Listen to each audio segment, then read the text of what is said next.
Happy Sunday, everybody. This is the day that we go even deeper. We go even further into how we got this way. Because some of you that are red-pilled, there are levels to it, right? Maybe you just figured out dating is a minefield and you just can't win out there. Others of you are casualties of family court. And some of you are completely black-pilled MGTOW. Well, to understand where we are, how it got here, we have to understand where we came from and who we used to be and realize it's still the same on the inside. That's why this feels so foreign. It feels so wrong. Even if it's all you've ever known. You're Gen Z and this is all you've ever known. Women acting like this, dating being this way. But somehow you're like, this is not the way it's supposed to be. You're right. Welcome back to Far From Eden. Sunday is the day we go back in time. And it sounds a little nuts the first time you hear of it, but once you start going, it makes all the sense. So we are digging through Grimm Brothers fairy tales from 1812 and 1815. Feminism kicked off 1850-ish with the Seneca Falls, where the women had their Declaration of Sentiments, which was based off of the Declaration of Independence. They were declaring their independence from the patriarchy and all that oppression that you guys have been doing. On a side note, I've been bribing Lola with the treats. These are her favorite treats. And I thank you guys for contributing to them because I know you love her. So I've been bribing her and teaching bribing. That's what we do, to jump up there because that's where treats are. So anyway, just thought I'd let you know because I know pretty much all of you in the chat are saying Lola alert. All right. So today we are reading The Young Giant. And as we've learned, the title may or may not have anything to do with what the tale is about. The other thing we've learned, if you're relatively new here, is that, well, a couple things. Fairy tales were not just stories for children. They were entertainment for everybody. And they reinforced what was good in society, what was good in culture. Any of you who are in Europe, in the UK, for example, can really see the degradation of your culture right now. And you know exactly what I'm talking about. And that was a little bit of what the Grimm brothers were actually trying to prevent back then. And is it any wonder that, and I'm coming to my second point, is it any wonder that the powers that be, the overlords, the one world government type people, kind of kept changing these fairy tales? And that brings me to my second point, that Disney was never wholesome. Disney was never any of those things. Just seems like it now compared to what we have, but it just never was. They took out so many important lessons from the Disney fairy tales. Even Snow White, that was released in movie theaters in the 1930s, I think 1937. It already took out so many things, so many characteristics that Snow White had that you want to see in women, that are great about women, but that are foreign to many of you nowadays. You've probably never seen it in any of them. So, librarian time. What is it called? Oh, I lost my words. Sunday. Oh, I lost my words. Okay, Rojas is the linguist. What word am I thinking of? I know that's not the kind of linguist. Okay. The Young Giant. A farmer had a son no bigger than the size of a thumb, and the son didn't become any bigger or even grow so much as a hair's breadth, the breadth, width of a hair in the coming years. One day, when the farmer was preparing to go to the field to do some plowing, the little fellow said, "Father, I want to go with you." "No," said the father, "you better stay here. You're of no use to me out there, and you could get lost." Thumbling began to weep, and if his father was going to have his peace and quiet, he had to take the boy with him. So his father stuck him in his pocket, and once he was out on the field, he pulled him out and set him down in a freshly plowed furrow. As the boy was sitting there, Big Giant came over the hill. "Do you see the big boogeyman over there?" I didn't know boogeyman went back that far. "Do you see the big boogeyman over there?" said the father, "who just wanted to scare the little fellow so he would behave. He's coming to get you." Now the giant had long legs, and after only a few steps, he reached the furrow, picked up Thumbling, and carried him away. Oh, that didn't turn out well. The father stood there so petrified with fright that he couldn't utter a sound. He was certain his child was now lost to him, and he would never set eyes on him again for the rest of his life. Meanwhile, the giant took the boy and let him gross. I don't even want to say these words. The giant took the boy and let him suckle at his breast, and Thumbling grew and became big and strong, like most giants. When 2 years had passed, the old giant took him into the woods to test him. "Pull out that willow tree," he said. By now the boy had become so strong that he tore up a young tree right out of the ground, roots and all. But the giant thought he must do better than that, so he took him home again and suckled him for 2 more years. Ugh. What did I say about the fairy tales? You never know where they're going to go. This is the thing. The fairy tales will twist the story in any which way to make their point and teach the moral. No matter what, they will just say, have him do this. Like, couldn't they have, like, okay, all right. Okay, for 2 more years. When he tested him once more, the boy tore out a much larger tree. Yet it still wasn't enough for the giant, who suckled him another 2 years. And then he took him into the woods. He said, "Now rip out a decent-sized tree." All at once, the boy tore up the thickest possible oak tree right out of the ground so that it cracked in 2. And this was mere child's play for him.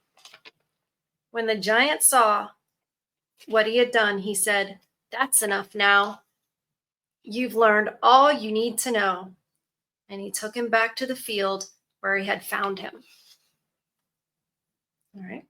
His father was plowing there as the young giant came over to him and said, "Look, father, look what's become of me. I'm your son." The farmer was frightened and said, "No, you're not my son. Go away from me." "Of course I'm your son. Let me do your work. I can plow just as well as you can, or even better." "No, you're not my son. You can't plow. I don't want you. Go away from me." However, since the farmer was afraid of the big man, he let go of the plow, stepped aside, and sat down at the edge of the field. Then the young man grabbed the plow and merely pressed his hand on it, but his grip was so powerful that the plow sank deep into the earth. The farmer couldn't bear to watch all that, and so he called over to him, "If you're so set on plowing, then you've got to learn not to press down so hard. Otherwise, you'll ruin the field."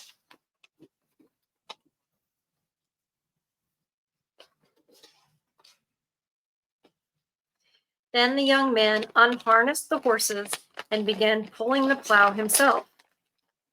"Just go home, father," he said, "and have mother cook me a large dish of food. In the meantime, I'll plow the field for you." The farmer went home and told his wife to cook the food, and the young man plowed the field. 2 whole acres all by himself. After that, he harnessed himself in the harrow and harrowed the field with 2 harrows at the same time. Just want to pause and say that the son was like, "Have mom cook me food," because he knew that she would. And the dad went home and said, "Make this food for our son." And she did. And there wasn't any argument because everybody understood. The guy's out there in the field. They're working in the field. It's hard work. And I'm sure she was grateful for that. And so, of course, nobody's oppressed. Everybody's doing what they need to do and working together. Just had to point it out. I'm sure it's like, what? Aliens. When he was finished, he went into the woods and pulled up 2 oak trees, put them on his shoulders, and attached a harrow at each end of a tree and a horse at each end of the other tree. Then he carried everything to his parents' house as if it were a bundle of straw. When he reached the barnyard, his mother didn't recognize him and asked, "Who's that horrible big man?" "That's our son," the farmer said. "No," she said, "that can't be our son. We never had one that large. Our son was a tiny thing." Then she yelled at him, "Go away. We don't want you." The young man didn't respond, but led the horses into the stable and gave them oats and hay and put things in order. After he had finished, he went into the kitchen, sat down on a bench, and said, "Mother, I'd like to eat now. Is supper almost ready?" "Yes," she replied, and didn't dare to contradict him. She brought him 2 tremendous bowls of food that would have lasted her and her husband a week. However, the young man finished everything all by himself and asked whether she could give him something more. "No," she said, "that's all we have." "That was really just a nibble. I've got to have more." So she went out and put a large pig's trough full of food on the fire. When it was ready, she carried it in. "At last, a little more," he said, and gobbled up everything that was in it. But that was still not enough. "Father," he said, "I can tell I'll never get enough to eat here. So if you'll get me an iron staff strong enough that I can't break it across my knees, I'll go away again." The farmer was happy to hear that. He hitched 2 horses to his wagon and went to the blacksmith, who gave him a staff so big and thick that the 2 horses could barely pull it. The young man laid it across his knees, and crack! He broke it in 2, as if it were a beanstalk, and threw it away. His father hitched 4 horses to his wagon and fetched another staff, one so large and thick that the 4 horses could barely pull it. Once again, his son snapped it across his knees and threw it away. Why isn't the son going to do this? "Father," he said, "this one's no use to me. You've got to harness some more horses and fetch a stronger staff." Then his father hitched up 8 horses to his wagon and brought back a staff so large and thick that the 8 horses could barely pull it. When his son took it in his hand, he immediately broke off a piece from the top and said, "Father, I see that you can't get the kind of staff I need, so I won't stay here any longer." I should have just... He seems a bit spoiled, if you ask me. Perhaps they spoiled him when he was a tiny thumbling. Sometimes that happens, and they feel sorry for the child, and then they kind of stunt the child. It's a weird coincidence.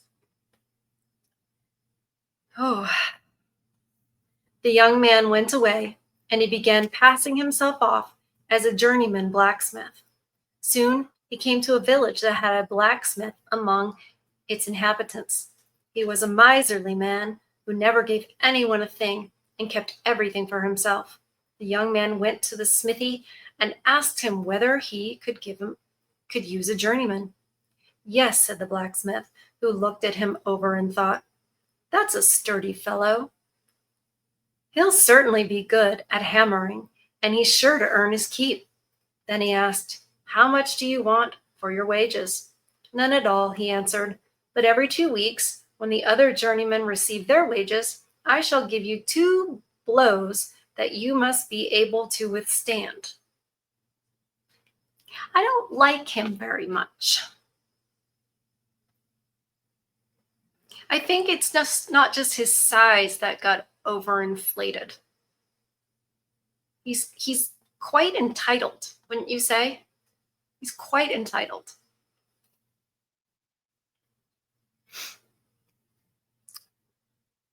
The miser voiced great satisfaction with the terms because he thought he could save money this way. Easy money is the devil's money. Everybody's looking for a shortcut. Usually doesn't end well.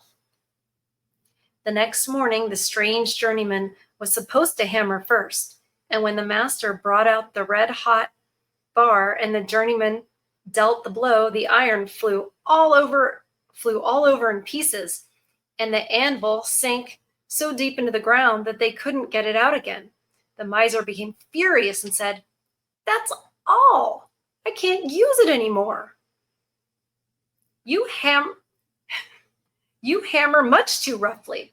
What do I owe you for the 1 blow? I think he owes him.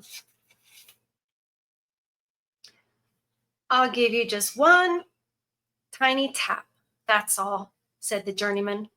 And he lifted his foot and gave the miser such a kick that he flew over 4 stacks of hay. Then the journeyman picked out the thickest iron staff he could find in the smithy, used it as a walking stick, and went on his way. It's just causing problems everywhere he goes. And I think, in the beginning, it's like, oh, he's too small. He's just too small. He's not going to be able to do anything. But he was able to be their son. And then he went, and I guess he wanted to be bigger. And for some reason, the giant wanted him to be bigger. And be careful what you wish for. And I think men struggle today with knowing their worth. And I hate to say that because women are using that all the time about know your worth, right? But men really do struggle with it because they grow up trying to be worthy enough for the mother. And a lot of times that transfers into the dating and stuff like that. So they end up kind of simping and thinking, oh, I've got to pay for the meal and I've got to do all these things. And yet the other side does not reciprocate. And it's because if they realize, hey, I have value too, and it doesn't depend on things like what a woman thinks, right? And it didn't depend on being like a giant or being able to rip oak trees out of the ground and, be that strong. That was just this has not made him more valuable. It's only made him have to leave his parents. And that's not valuable. Going and getting a better job, leaving your family, all not good things. But we were never taught that. We were taught the opposite of all these things. If children were being read this now as they're growing up, they would have a completely different understanding of the meaning of things, their purpose, right and wrong, and what are good choices. And rather, we have what the government wants us to know by way of school.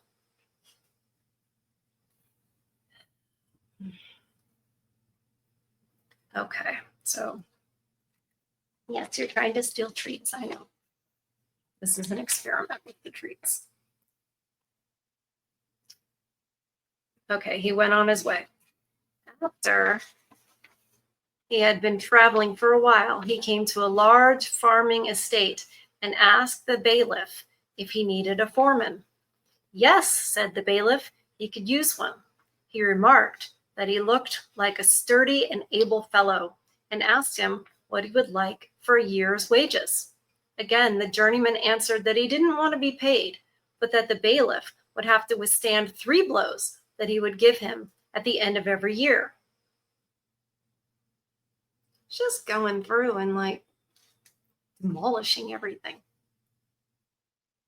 But here's the thing, the people, the miser, the blacksmith, the miserly blacksmith was trying to get something for nothing. And it didn't turn out. He ended up losing.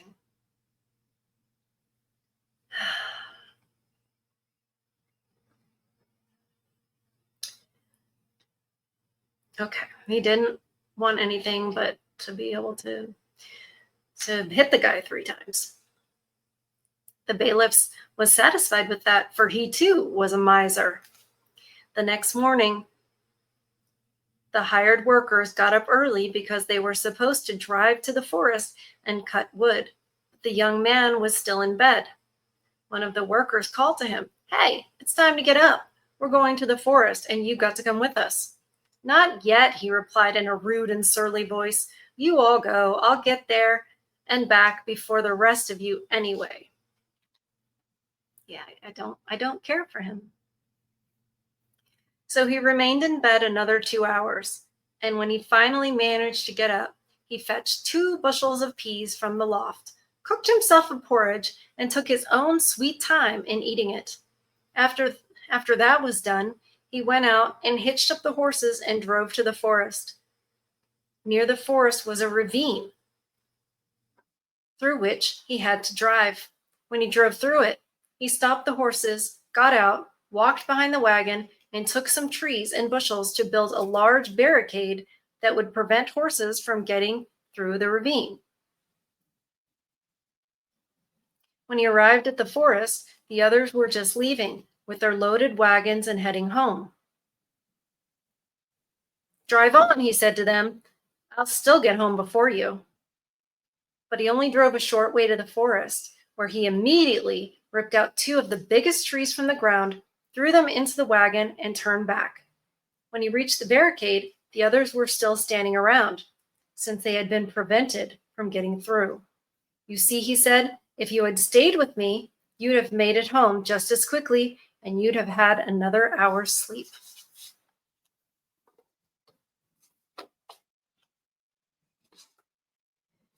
The miserly farmer hired this giant guy. Now he's messing with the whole staff, the whole group. You just can't get something for nothing. It's the deal with the devil. Trying to get something for nothing. Trying to take the easy path is trying to get something for nothing, and it is the deal with the devil. The guy with the horns and the pitchfork is not going to show up. It's these choices. It's these little choices throughout our lives that we choose the devil a little bit each time.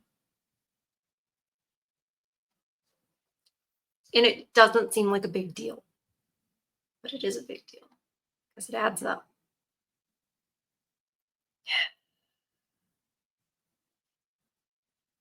Okay. Oh, he wanted to drive on, but his horses couldn't work their way through the barricade.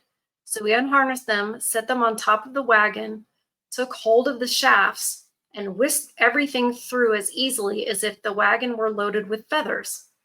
Once he was on the other side, he said to the workers, "You see, I got through faster than you." He's not using his strength and size and all of those things for good. Not at all. No consideration, no empathy, nothing. Because here's the thing, too, when he was with his parents, and I thought about this when I was reading it.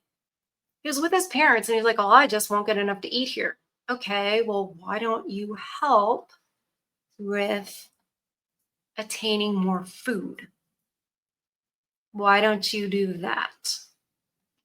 If you're going to be so productive because you're so strong, why don't you actually use that to help your family, and then you can get enough to eat for your giant self and take care of your parents? They're going to get older. He's an incredibly selfish person, not recognizing that it's just not about me, me, me, you know?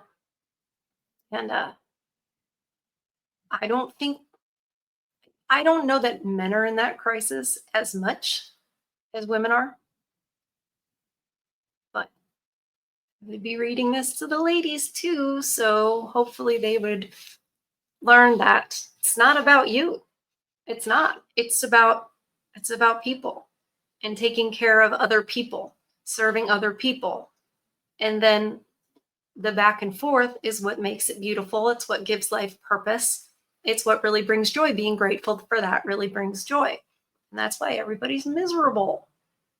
The women are miserable because they've been told it's really about you, you, you. You know, it's about self-love and make yourself happy, and it's just, you just can't. It doesn't work that way. And he drove on while the others had to stay where they were. At the barnyard, he grabbed hold of one of the trees, lifted it by his hand, showed it to the bailiff, and said, "How do you like this nice cord of wood?" The bailiff said to his wife, "He's a good man, our foreman, even if he does sleep long. He still makes it home sooner than the others." So the young man served the bailiff for a year, and when it was over and the other workers received their wages, it was time for him to collect his pay as well. However, the bailiff was afraid of the blows he had coming to him. It is like the deal with the devil. I don't require anything, but one day he begged the foreman to forego everything and said that in return, he would make him bailiff and take over the job as foreman himself. "No," said the young man, "I don't want to be bailiff. I'm the foreman and want to stay foreman, and I intend to dole out what we agreed upon." The bailiff offered to give him whatever he wanted, but it did no good. The foreman rejected everything he proposed, and the bailiff didn't know what to do except to ask him for a 2-week period of grace. He needed time to think of a way out of the situation. The foreman granted him an extension, and now the bailiff summoned all his clerks together. He asked them to think of a way to help him and to advise him. After they had deliberated a long time, they finally said that the foreman had to be ended. The bailiff was to have large millstones brought to the courtyard. Then he was to order the foreman to climb down into the well and clean it out. When the foreman was down below, they would roll the millstones to the well and heave them on his head. The bailiff liked the idea, and everything was prepared. The millstones were brought to the courtyard. Once the foreman was standing below, they rolled the millstones to the wall and threw them down. All at once, there was a big splash high into the air. They were convinced they had broken his skull. However, he called up to them, "Chase the chickens away from the well. They're scratching around in the sand and throwing grains into my eyes so that I can't see." Uh-oh.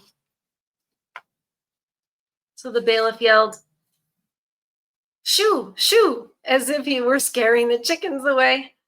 When the foreman had finished his work, he climbed up and said, "Just look at what a fine necklace I've got on now."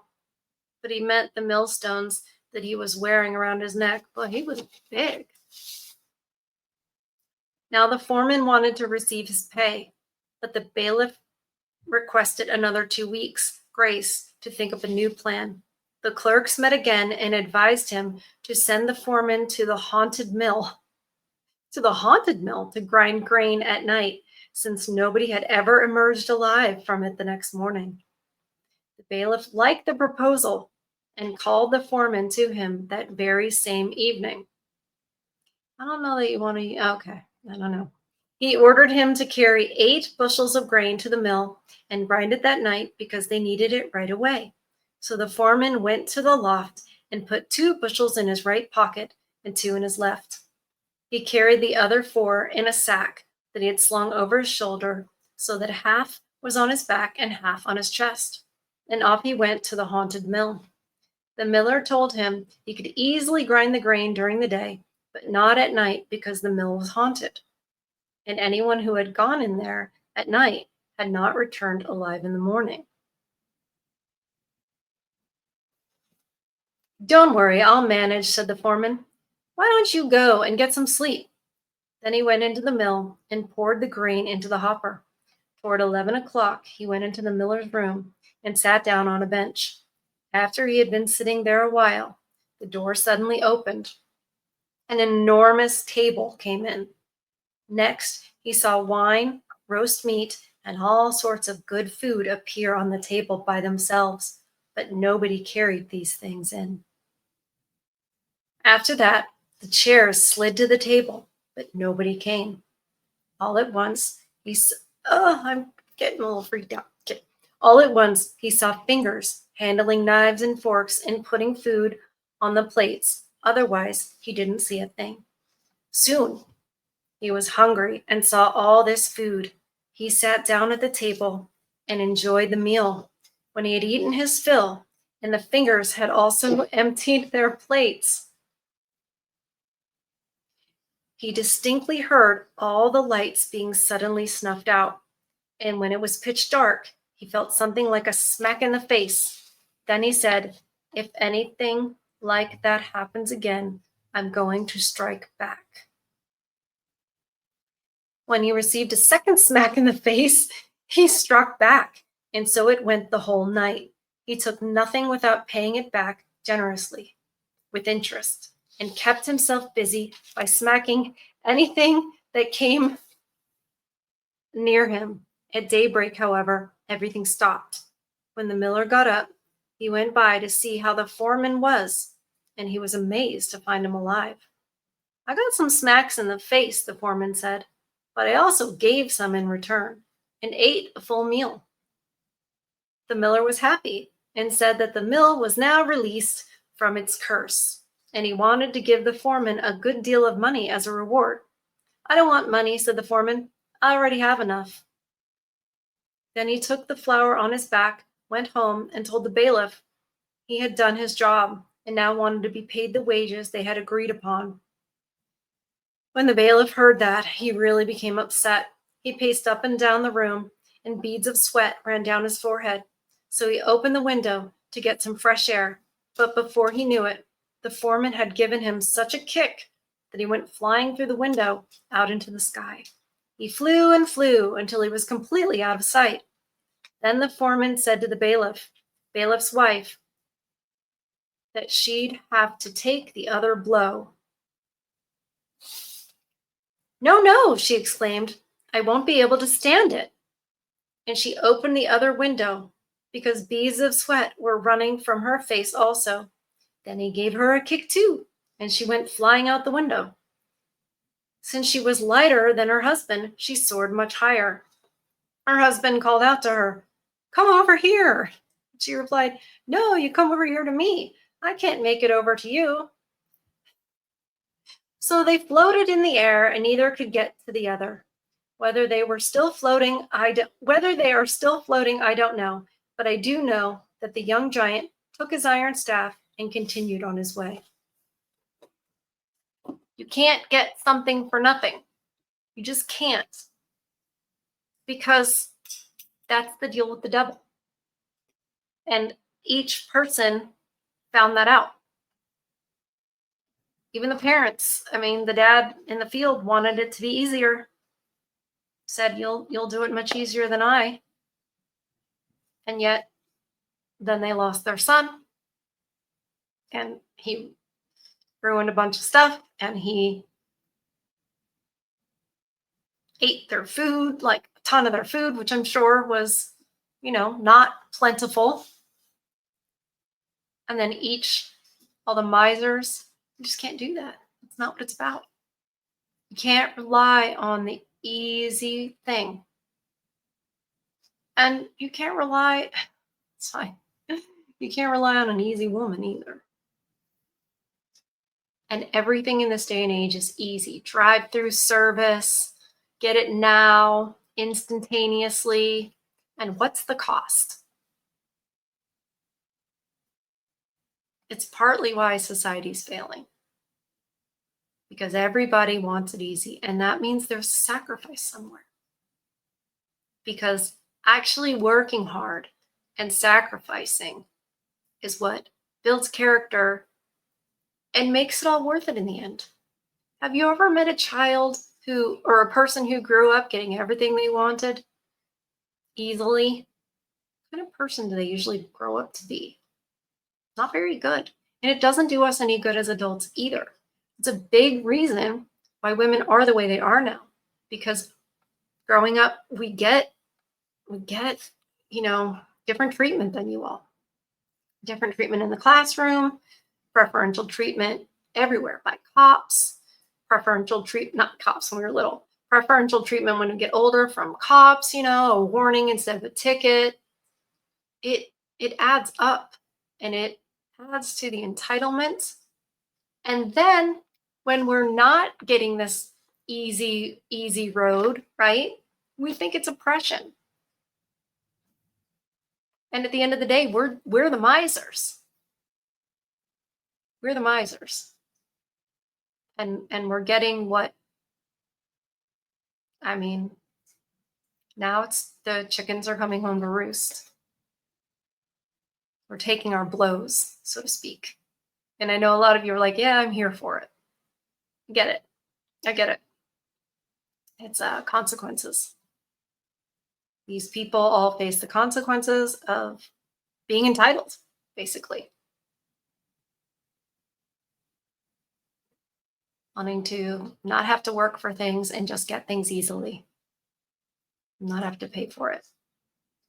That's the deal with the devil. It doesn't turn out well. So, on that chipper note, we used to know this stuff. We did. We used to know it. Where you will see more men do this sort of a thing is, and it's not most of them at all, it's the few that go into business or law or, any of those things and really take advantage in their company of other people. That's more where you'll see that. You don't see that as much in relationships with men at all. You just don't. They seem to draw the line in certain places. Are there bad guys? Yes. Are there bad guys in relationships? Yes. Are there as many as women would have you believe? No, not at all. Not at all. Thank you guys. There's only time for one. That was a long one. The ones here at the beginning of the 1815 section are longer. I don't know if they'll get shorter as we go, but we're more than halfway through this. So there's plenty more. There is more folklore to go through and literary archaeology to dig up. So we will not run out of history to explore. So thank you for joining me on this dig. I love you guys so much. Please protect your peace, feed your souls, and I'll see you guys on the next one. Take care. Bye.